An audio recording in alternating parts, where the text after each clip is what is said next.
Hey everybody, how are you? Today's topic is something that I've tried to record for the last 5 days. And I get in the middle and I start having an anxiety attack. And I'm like, forget it. But I think it's something I need to do for myself. And maybe what I have to say or show in this series, it will help somebody else. I don't know, and I know I'm opening myself up for a bunch of trolls, but I think that's the reason why you can't find a whole lot on YouTube about it, because people are afraid of the trolls, and honestly, I'm really not. I mean, that delete button is so easy to use, but I know they're going to come, and I know I'll read it. Before you delete it, you got to read it. And some of it's going to impact me, but I just think it's something that needs to be done. If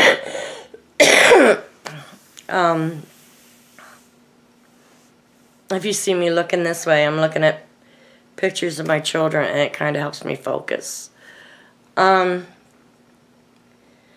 So today I'm going to talk about why I started hoarding and why I continued, and how I'm trying to fix it.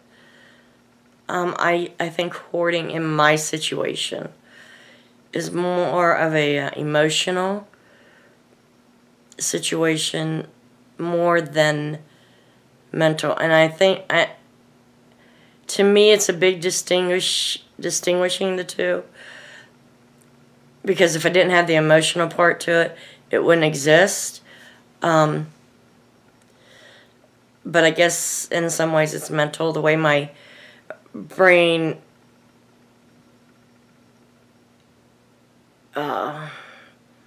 kind of it kind of says the situation's okay.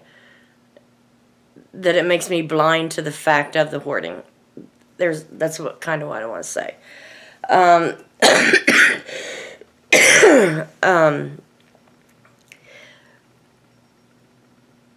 My hoarding started because things took place of people.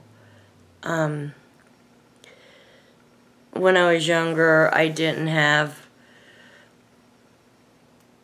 close friends. I had one close friend that lived like, I don't know, 3 or 4 blocks away from me. And for a few years we were close, and then I was able to handle accumulating things. But I think mine started just because I didn't have the friends that so many people had in each stage of life.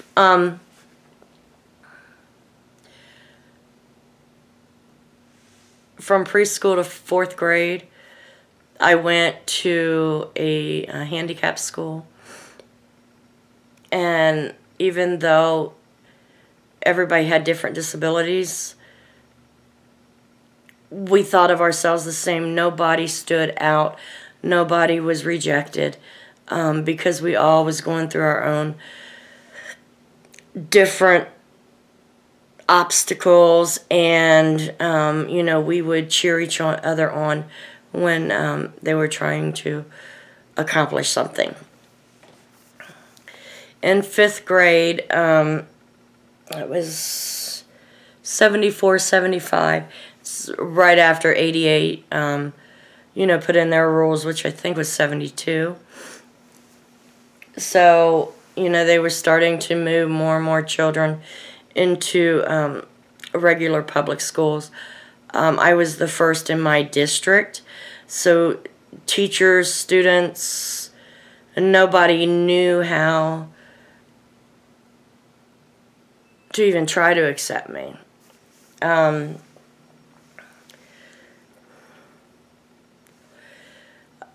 I remember the first day of 5th grade.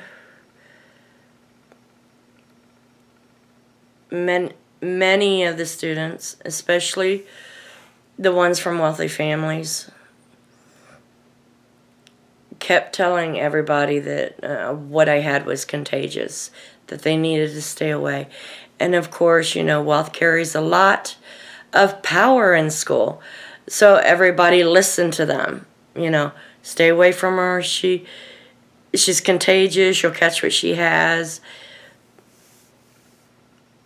And that was rough. I mean, I think I had maybe 1 or 2 friends through middle school, but I was never invited to houses for parties, you know, birthday parties or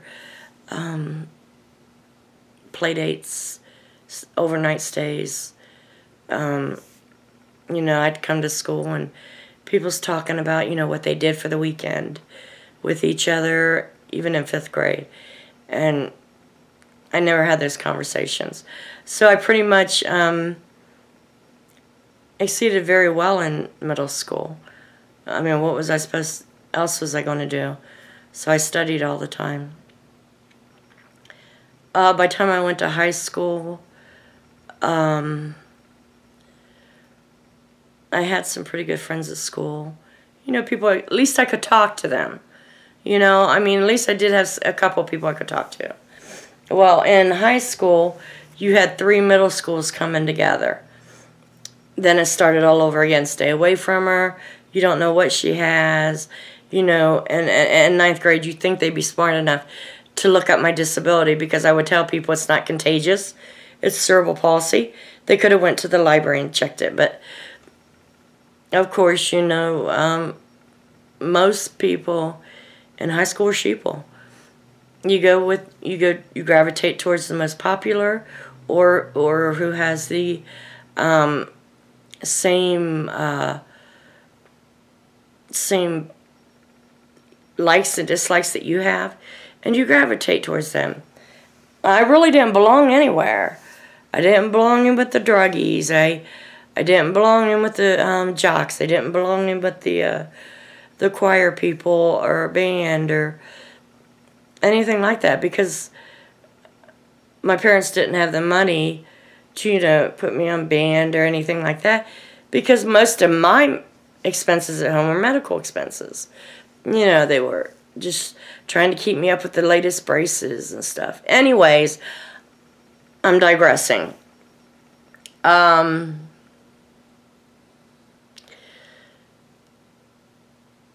So stuff became my friends. If someone happened to give me something, I would keep it for years, even if I hated it. It was mine, you know. That was mine, and that was my friend. And then once a year, my mother would come into the bedroom once or twice a year, seeing that I had too much stuff. And she would go through it. She didn't know what meant a whole lot to me, so she would just start pitching stuff and clean the room the way she wanted it. So I think after I got out of home, I just started accumulating stuff because it made me happy. I had friends. Even out in the real world, I couldn't trust people. I tried to be nice, tried to be their friends.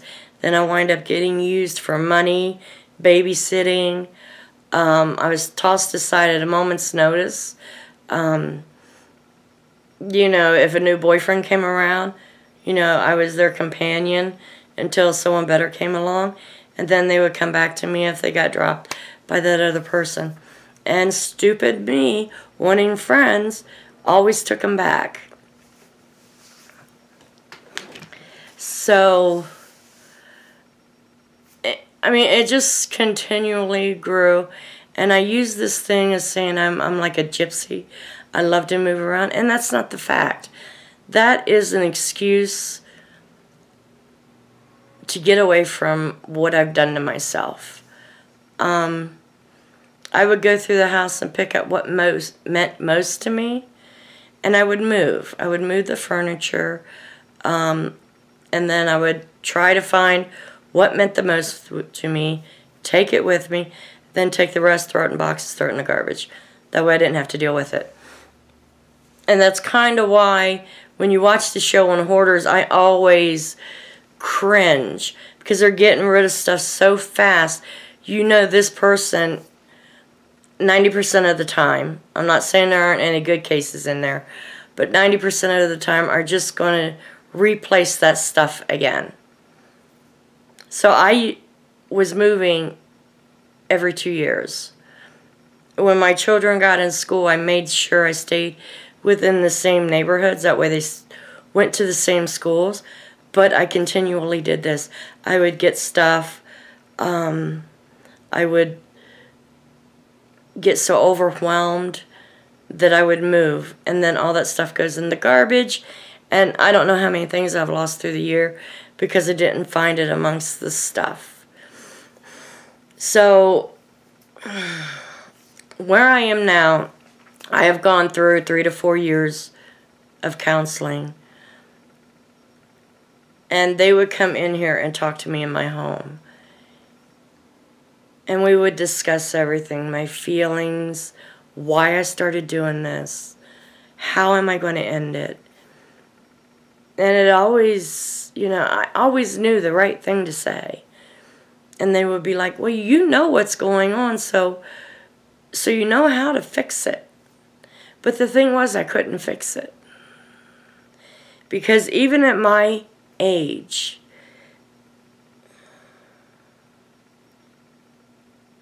I didn't have the friends that I wanted. I had people call me their friend. But again, I gave some type of help to them. I was there when they needed me. But I was never invited out to dinner or anything like that.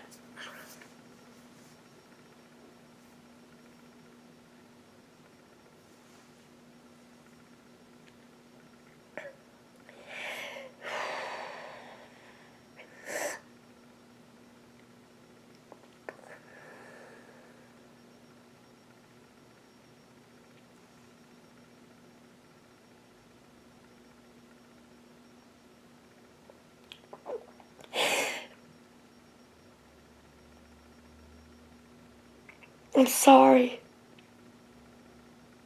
If I knew how to edit, I would take this out.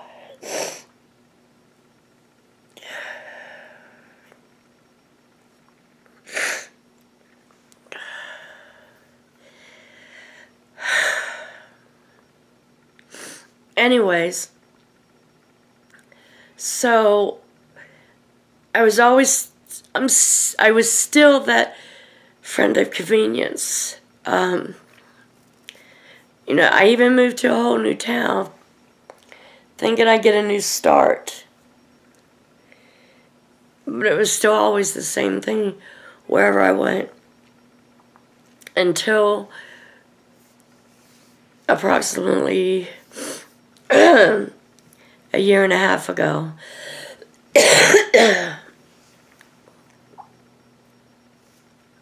I knew I needed something, and I needed something spiritual. So I started looking for churches, and, you know, most of them were the same way. They welcomed me with open arms, and then they'd have all these activities, and I was never invited to any of them. So I move on to the next one. I found a church that accepts me for me. I work for the church. I do a lot of work, but I enjoy it. But there's a difference. I'm invited to retreats. I'm invited to homes. I have real friendships. And I think that is the first time in my life where a friendship was to where they didn't want nothing from me. I mean, I've never been asked to do these certain things in the church. I've always volunteered because it's something I wanted to do. And if I told them no, I wasn't rejected. So, it's gotten to me to where I don't want the stuff anymore. I have my heart filled with the friendships that I've always wanted. I wanted to stop.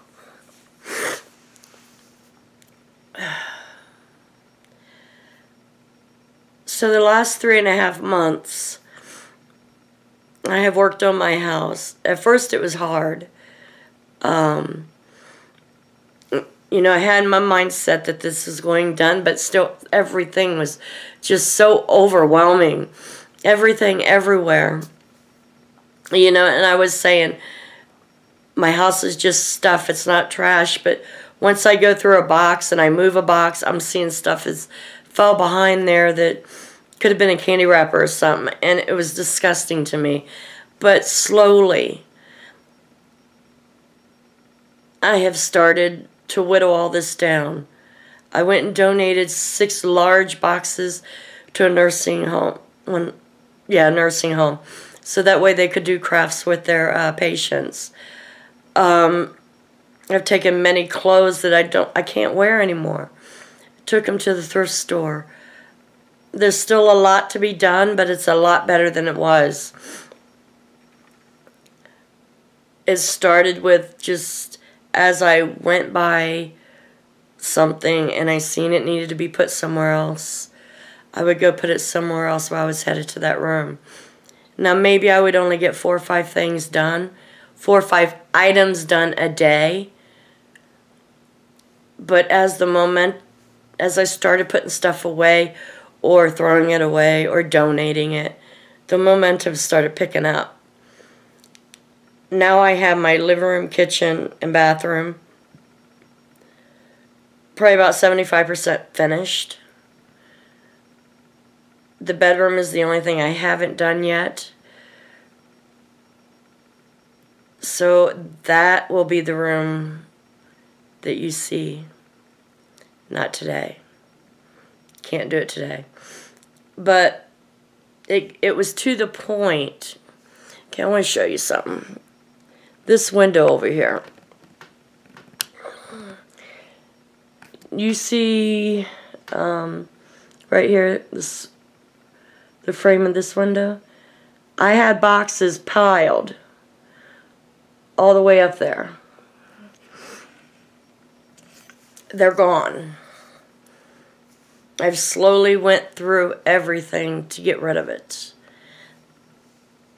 I'm going to give you a tour of the house within the next couple of days because I have to recover from this video. It's going to take me a couple more days to put myself out there a little bit more. But I feel good about myself. The stuff's gone. The stuff I've kept is stuff that I actually use. So when I go to Florida, I'm going to have bare minimum. I'm going to be able to start new. The only thing I'm worried about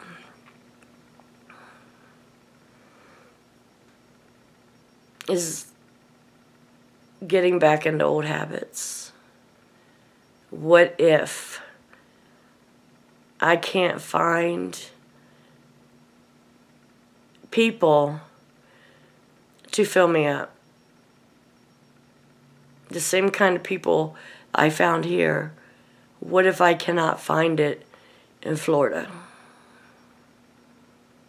That's scary. Because I don't want this to happen again. I've worked so hard to get it where it's at this point now that I never want to live like that again. So if I can't find the friends in Florida, I've got to find a way to fill up my emotional needs besides getting more stuff. that's going to be the hard part for me. And I've come to realize I need to put myself out there a little bit more. And not solely trust people 100%, because I am so over that. But to at least keep giving people a chance to get to know me, instead of expecting them to like me from day one and to be my friend from day one. I need to give people a chance to prove themselves that they're not going to be like the people from my past. So that's scary. I want to make this move because, honestly, that snow out there, I've had enough. My bones are hurting. The metal in my hip replacement, it hurts my muscles because it gets cold. And I'm tired of being stuck when we have more than an inch of snow because the wheelchair gets stuck in the snow. So Florida's always been my goal for the last 35 years, and I finally see it coming. But I have to make sure that this doesn't happen again. So that's my story of how I became a hoarder. I thought this needed to be done because the show on TLC, they show you what a hoarder's life is. Well, the extreme hoarder. There are many phases in between. They show you the hoarder, but it's a very big exaggeration of how things get done. They don't give time for the mind to heal while they're throwing all their possessions away. You know, it used to be my brother would come here, and after he watched The Thing of Hoarders, he learned that I have to deal with this. Him coming in to help me is not helping anything because I would just reaccumulate everything. So he would come and sit down and he goes, I like what your decorator's done. That was his way of joking about it, but yet letting me know things are getting out of hand without right in my face. So I'm very proud of myself. And when everything gets done, I'm going to send him pictures because I don't think he's ever thought I would come this far. So anyways, that's my story. And in a couple of days, as soon as I get the courage, I will give you a tour of my home. And the last thing you'll see is the 100% mess in my bedroom. And then we will go through a series of maybe like once a week or once a day of how things are improving in there. Because I'm almost to the point I can tackle my crafts and be very judgmental of what I keep. So it's getting there, but crafts are something, like I said, has made me feel good about myself. So that's going to be hard to get rid of.